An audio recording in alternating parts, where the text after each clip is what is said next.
पुलु रे सानाम को सागुन जोहार और तेहन आबो साथे माने मिड सक्सेसफुल ब्लॉगर और है ब्लॉगर बार रकमा हुई गया जेमन दो यूट्यूब रे बन नेला कदा वीडियो तैयार करते को ब्लॉगिंग गया ओना साथे आर मिटन मेना जहां दो वेबसाइट ऑल करते को ब्लॉगर जहां दो वेबसाइट को ऑल तो तेहन आबो साथे माने वेबसाइट जहां किन ऑल गया सक्सेसफुल ब्लॉगर उनकिना आकिना एक्सपीरियंस किन शेयर आबो साथे ओना साथे मुचद रे सानामा किछु बन डिटेल तेबन बड़ाया ओना साथे नवा बन बड़ाया जे आकिना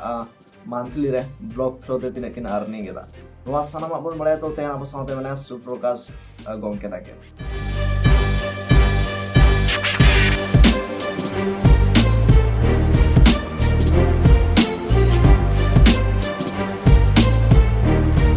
के पहिलु रे नवा चैनल रे सागुन दाराम हुडी साइज इम्प्रूवमेंट मेन लाखाना आडी नापायो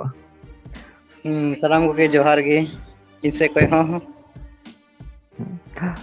होय जहां ब्लॉगिंग बिन स्टार्ट आकदा जहां ब्लॉगर बिन करायदा मेनखान नवा ब्लॉगिंग बारेते काटे लय बिना बिना एक्सपीरियंस नवा ब्लॉगिंग तो चेक करना चलका कामिया से बेपरटा से काटे नवा गया को ऑडियंस को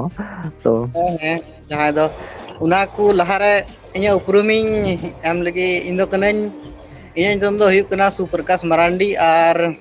इंदो देवघर जिला रन कनन और फिलहाल दन तो दो फुल टाइम ब्लॉगर कनन और एजुकेशन दो सिविल खन इंजीनियर कदा और इनगे और नितो ब्लॉग दो जैसे तो ब्लॉगिंग दो कना जैसे जहाना के अबू गूगल बुन सर्च दा अदो उना रे सर्च रे जहाना की जैसे मान लो एग्जांपल बुन सर्चा जैसे जहाना इस अग्निवीर योजना पूरा नितो ट्रेंडिंग रे मिना समा तो जैसे अग्निवीर बारे तक जहाना जानकारी बुन सर्चा गूगल रे अदो ना गूगल रे सर्च किता आयमा हिजुआ ची कुछो आयमा वेबसाइट नितुम बस ना की ब्लॉगिंग दो कना जैसे जहांटा रे मिक्टर मुता केदार भितरिम बोलयना ना ब्लॉग वेबसाइट रे जहां दो माने वेबसाइट जहां दो बिन मेन कथा वेबसाइट जहां ओना गे हां ओना गे हां एनखान होनो जहां वेबसाइट बिन तैयार केदा से वेबसाइट रे जहां बिन ऑल एदा बिन नोआ माने तीना दिन खना नोंका बिन कामी दा बिन नोआ दो 2017 खन जैसे इन सिविल इंजीनियर थेरे अदो थर्ड ईयर इन थे कना है अदो इन हो उनका की इन सिंदरा बड़ा तना ऑनलाइन चिल का पैसा कमावा अदन सर्च बड़ा केदा सर्च किदन बारिया चीज गिन नाम केदा मौज दो यूट्यूब और ब्लॉगिंग अदो उन समय दिन पढ़ा कान तेना हंडे ये रे तमिलनाडु रे अदो ओंडे तो वीडियो दो बा माने चिल कम बिना कॉलेज रे दो हॉस्टल रे दो बिना मुश्किल अदो उना लगी अदन सोचाव केदा तबे यूट्यूब मा नडे कोय मा बांग हुयु अदो चलो तो ना ऑल वाला की अदो मेना चलो ऑल दो हुयु गया मौज गे अदो ओंडे को और नोले जहां ब्लॉगिंग रना कथा इकना बारिया ब्लॉगिंग मेना मिटन दो भी ते जहां ब्लॉगिंग हिजुआ जहां दो हा अबो यूट्यूब रे करे ओना ब्लॉगिंग आल लागे और नोआ ब्लॉगिंग आल लागे नोआ दो जहां वेबसाइट ते बन ऑल आबन ऑल कते बन सोदरा नोटा दो ओना ब्लॉगिंग कना हां ओनाटा ब्लॉगिंग हां एनका चिकते बिन हो चिकते बिन स्टार्ट केदा चिकते नोका उहल धारा चिकते एना चलका बिन स्टार्ट केदा चिकते अलिन दो जैसे इन दो बोले ब्लॉगिंग दो नसे आबुन बड़ा कान तना माने ऑनलाइन पैसा कमा दो माने यूट्यूब हैं अदो उनका ये वीडियो नेलते कोटा चो मिटे वीडियो नेल केतया बोले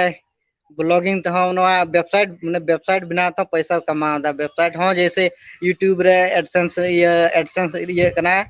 समा एडसेंस से उनका की ब्लॉगिंग हम बोले एडसेंस एमओ यार ब्लॉगिंग तो पैसा कमा दा ओंडे खय यूट्यूब खय गिन हो अरे नेल केदा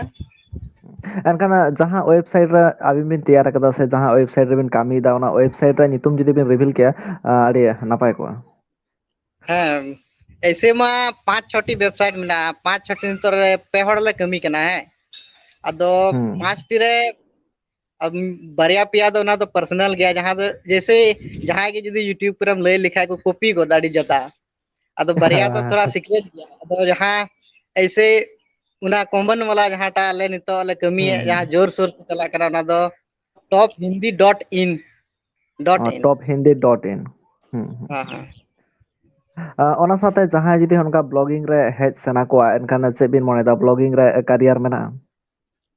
जहां जदि ब्लॉगिंग रे हेज सना को तबे दो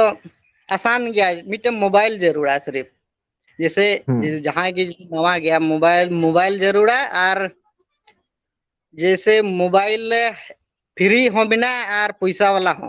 आदो जैसे अब तिना को नितो को नेल दा से को नवा गया बाको बड़ाया ब्लॉगिंग तो उन मज तो आदो हाँ हाँ उनको लगी दो नितो तो फ्री वाला के ना मोबाइल वाला के मजा इन हम मोबाइल माने की चलका फर्स्ट को स्टार्ट हाँ हाँ चेका बिन स्टार्ट किदा ओना पुइलु गडे लय लखन आड़ी नापायोआ चेका हफ्ते स्टार्ट एन तबिना स्टार्ट दो जैसे blogger.com खगे जैसे बारिया वेबसाइट दो नितो दो बारिया खगे बिना कना blogger.com और wordpress.com है आदो ओंडे wordpress.com चलाव कते आसान गया बिना wordpress.com सर्च में हिजुआ गूगल रे सर्च में wordpress.com आज तक हिजुआ ओंडे बोलो लन खागी सब स्टेप बाय स्टेप हम ये लिखा के मिटर वेबसाइट बिना और बिना इसके बाद आज पोस्ट हम ओला आज तक रैंको तमा उना को थोड़ा टेक्निकल गया ब्लॉग बिना कते हो आइमा मतलब जैसे यूट्यूब दो वीडियो में डालाव केदा से बांग आर को नेला व्यूज हिजुआ अब ब्लॉगिंग दो उनका तो बांग कना थोड़ा ये ᱧᱚᱜ गया जैसे होस्टिंग मिट मिना डोमेन मिना इसके बाद गूगल सर्च कंसोल जुदा गया एडसेंस हो जुदा गया माने 4-5 टी जोड़ाव कते मिटन वेबसाइट बना कना अच्छा थोड़ा टेक्निकल ᱧᱚᱜ गया आदो सब मिना यूट्यूब रे আর মানে নোয়া খনা মানে ইনকাম সেলকা হিজুগ গিয়া মানে নোয়া হো যাহা ইউটিউব লকা গে এডসেন্স বন এটা ওনা তাম এডসেন্স রেগে ইনকাম হিজুয়া सेम टू सेम बोले चिलका गूगल ये एडसेंस नोरा अप्लाई तमा यूट्यूब चैनल बिना कते नोआ हा नुका के 20-25 टी पोस्ट ऑल में मजा अलुम कॉपी जैसे न जहां तो कॉपी या जहां कॉपी दो बांग हयुआ एटा हड़ाम नेल किदा आराम कॉपी गो किदा आराम डलावा उनका हो बा बिना कॉपी वाला आमा यूनिक कंटेंट ये जरूर है ना अनकाना 20 जन ऑल एनकान नित धाबि माने उनका सांतला जहान वेबसाइट को सेलका तिना गान मेना उनका नेला कदा बिन जेहेतु अबिन तो वेबसाइट रे मेना बिना से सांतली माने ब्लॉगर रे मेना बिना तो जैसे सांथाली नेल बड़ा का गे सांथाली शायरी को मिटन वेबसाइट नेल तो सांथाली शायरी सांथाली मिटे बायोग्राफी में ना पसे उनी सांथाली रन हीरो हीरोइन या ये बायोग्राफी ओला एनखान नोआ रे माने चलका नोआ रे माने पैसा को चलका हिजुग गया नोआ रे पैसा दो जैसे एक चिल कन लिया जैसे यूट्यूब रे 3000 व्यूज रे समथिंग पसे $1 बिना सब हां हां हां अनुवार दो 500 हड़ रे $1 बिना माने थोड़ा ज्यादा यूट्यूब ख दो ब्लॉगिंग दो हड़ कम गिकू नेल हो यूट्यूब दो व्यूज हो ज्यादा गी तहना और उनाते कम गी एमा यूट्यूब रे दो और नवा दो 500 हड़ रे $1 बिना 500 हड़ रे 500 हड़ आमा वेबसाइट रे गुचुम तो $1 एम जाम एनखान इन माने जास्ती के जहां गे यूट्यूबर माने इंटरव्यू हताया से जहां तना गे माने नोका कामी कना को उनको इंटरव्यू हताया तो हमेशा नवा दिन कुली को गया और नवा चैनल रे मोस्ट पॉपुलर क्वेश्चन कना जे अबिना अर्निंग तिना माने तो जैसे है लया मिया जैसे 5-6 टी वेबसाइट चला कना है 5-6 टी वेबसाइट रे पियागी पैसा दो ये ब्लॉक कना एडसेंस कनी तो पिया रे हो मीटर दो नवा गी जैसे न नितन लय केदा नवा दो नवा गया नवा दो तना 2000 हड़ को हिजु कना दिन रे हैं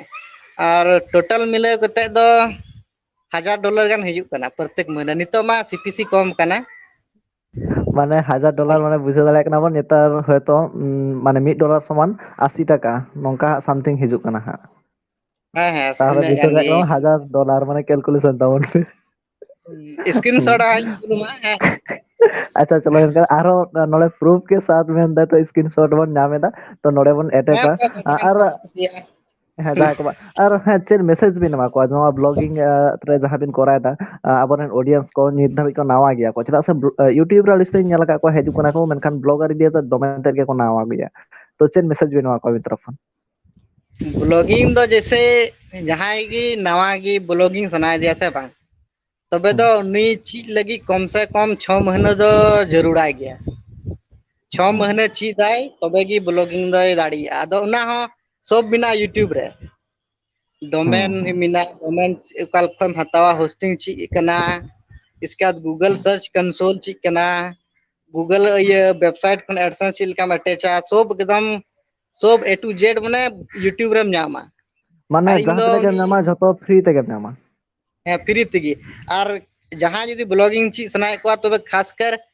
पवन ये पवन एंड अर्न चिलका यूट्यूब मीडिया चैनल ना पवन विथ अर्न यूट्यूब रम सर्च लिखा के नामे उनी तो अड्डी मजा लया बोले हिंदी ते लया उनिया नेल तक इन चिक कदा अच्छा तो तायम दाराम नोंका बाबिन उहिर कदा जे आबिन हो मिटन यूट्यूब चैनल बेन सिजा जहां दो सांताल ते सांताल गिद्रा को बिन चेत आकोआ है उना तो बाली सोच कदा हिंदी तेलिन बिना बड़ालदा बारिया पिया बांग चलालना अदलिन बगीदा संथाली ते बिना दो ब्लॉगिंग दो पसे बिना लेखा तो को नेल गया तो फिर भी उना दो है ची को लगी दो मी बारिया वीडियो की चला बखा तो ब्लॉगिंग दो बा को नेला उना हड़ दो उना लगी लिन मेंदा ब्लॉगिंग दो बा संथाली दो बांग बिना होया हाँ हाँ हाँ और साथ जहाँ जुदी ऑडियंस को मेना जे पार्ट टू पार्ट बा आगुई बिन इन अवश्य आबिन होवा बिना और मोटामुटी इन जहाँ बांग इन ऑडियंस को सला तेगे हुयु ताबिना जुदी जहाँ इंटरेस्टिंग को ताहेना मिद दिन पूरा माने चेक भाव ते स्टार्ट हुआ है फ्री ब्लॉगिंग माने फ्री चिलका वेबसाइट को बनावा जुदी जहाँ को कमेंट ज्यादा है लंका इन लेया बोले Chilka A to Z Chilka free ते ब्लॉग चिक कना होस्टिंग चिक कना और ची A to Z बोले एकदम ब्लॉग बना करते फ्री ब्लॉग है चिलका पैसा हजुआ चिलका बांग एकदम सब A to Z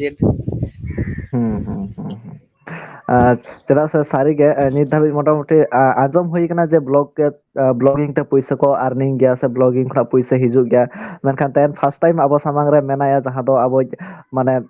उदाहरण लगाते मेनाया अब दादा बन नेल दाड़ा एकना जहां रे तो पूरा माने आज नितो सक्सेसफुल ओना साथे एकला तो बंगा मोटामुटी पे हर को कामी दा माने बुझो दाड़ा एकना बन और माने ओरा करे चेत को चिका बड़ा हुई करा नोआ छाड़ा तो नितो तो फुल टाइम नोआ की जैसे कि तो फुल टाइम एकदम हांडे पढ़ा जैसे कि चबायना तैसे खगी $3-4 बिना धुरे ना अदन मेंदा नय हुयु कान गया इसके बाद बई ये बड़ालदा जहाना ये रहो कंपनी को रहो नौकरी को रहो बई संदरा बड़ालदा मन चलो तबे नवा चला कान खाय अच्छा सांताल ते ब्लॉगिंग चला जहां भी सांताल ते ना सेवरी को बा एटा जहाना न्यूज़ को बारे ते नोंकाते संथाली ते दो उना नेल बड़ा ले गया बोले संथाली कीवर्ड दो हुयु कना उना को जैसे जहाना के सर्च जैसे अग्निवीर योजना में कीवर्ड हुई ना है अद उनका की सर्च बड़ा बोले संथाली ते को जहाना को सर्च सेबा अद चला गया मिट्टे जिनिस की चला खाली संथाली शायरी उना दो अडी कजा को सर्च दा हड़ जहां की जदी वेबसाइट को जेमन तो ट्रेंडिंग टॉपिक को हिजु कना जहां द द्रौपदी मैडम इदी काते तो नोआ बारे ते हो तो को सर्च है सर्च गया को दो नुआ को दो नितो दो लटू लटू न्यूज़ चैनल को ये ऑल दा अदो उनको तब दो अडी मुश्किल गया उनको टॉप 10 रे बा हे दड़िया ऑल दो ऑल का जहां नोआ साथे जहां मेन पॉइंट ताहे कना जेमन दो यूट्यूब रे कॉपीराइट स्ट्राइक एम दाड़े मा एनका नोआ रे जदी जहां मा कॉपी पेस्ट है एनका नाम कॉपीराइट स्ट्राइक एम दाड़े से मा कॉपी जैसे एम दड़ियाम गया दो हमा वेबसाइट दो बांग चिका तमा जैसे नुआर दो पिया यूट्यूब दो पिया स्ट्राइक को एमलन का उड़ा चैनल से बांग नुआर दो स्ट्राइक दो इमाम गया दो ना दो वेबसाइट रहो उनका की जदी इटा हड़ा कंटेंट हम कॉपीया तबे DMCA रिपोर्ट मा माने उनी हो गूगल लिखा के गूगल से उनी हो कॉपीराइट एमामा DMCA जहां दो उना जदी कॉपीराइट आमिया तबे आमा वेबसाइट उना जहां ऑल कादा उना को गूगल खै को ये तमा अचक तमा को मनका वेबसाइट दो बांग चिका वेबसाइट दो बांग उड़े तमा खाली उना जहां कंटेंट हम कॉपी का उना गे उड़ा खाली ता दो वेबसाइट दो बांग चिका एनखान माने तायम दाराम चलका उहर को मेना तायम दाराम नितो दो जैसे ले आमे 5 टी वेबसाइट ले कमी दा दो नोआ गी आले ले मने कदा जे सब 5 टी वेबसाइट जेमन सक्सेसफुल तले इनगी नितो दो पूरा जोर तले लगाव कना ओना साथे सांताल बया को लगी चेबे उहर कदा संताल बुया को लगी दो ची मतलब मस्ते जहां को यूट्यूब ऑनलाइन जदी जहां को ऑनलाइन पैसा कमा सनाय को तबे मोबाइल बोले सही यूज तबुन पे इनेगी जदी औड़िया हो नेल पेगी नेल दो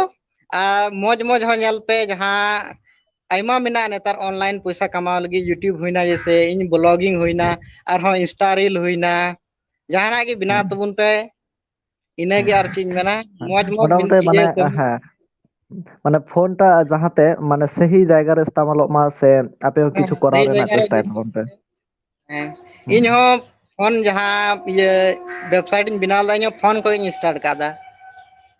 माने फोन नेतार को जास्ती फोन खना के जतना के हुयु kana फोन को ना तो आयमा आयमा साराव नोआ नुआ घड़ी ऑक्टो एम लगी ते से अबिना एक्सपीरियंस शेयर लगी ते मान का मुजरा सनम को के सागुन जोहार